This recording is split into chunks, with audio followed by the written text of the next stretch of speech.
International human rights groups have condemned new Houthi rules against women in the areas under their control. Such rules aim to limit the ability of women to travel across the country. This report has more details. Amnesty International stated that Yemen's Houthi rebels must remove their suffocating male guardianship laws that restrict women's freedom of movement and exacerbate the already severe humanitarian situation.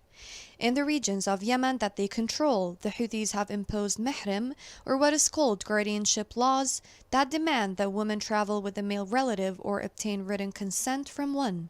According to Amnesty International, this is having a detrimental effect on Yemeni women who must travel for employment, especially relief workers who must enter various regions of the nation.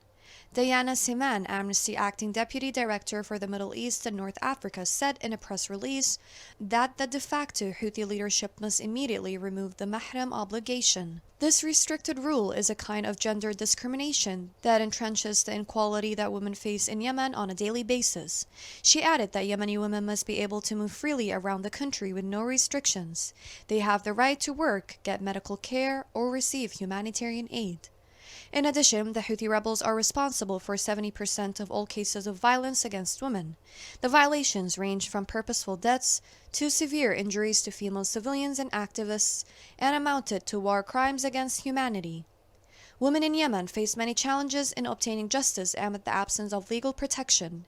Meanwhile, women and human rights organizations have been preoccupied with humanitarian relief as the war continues, with women continuing to be the first victims through systematic attacks on their lives and physical safety. In the absence of psychological support, laws to protect women in armed conflicts, and a lack of commitment by warring parties to international human rights laws and accountability in Yemen. The difficulties that women aid workers face as a result of the new limitations, which are not officially inscribed into Yemeni law, might mean tragedy for Yemeni households that rely on humanitarian aid. Although the limitations are not defined in Yemeni law, the Houthis who control the capital Sana'a and north areas in Yemen have been strictly enforcing them on women traveling in the nation since April, mandating that they should be accompanied by a male relative. The mahram restriction gives male more power over the lives of women, allowing them to control their movements and activities. In addition, the rebels have been accused of many human rights abuses, including torture, assassinations, and detaining journalists and activists. The international community should act as soon as possible and pressure the Houthis to stop imposing restrictions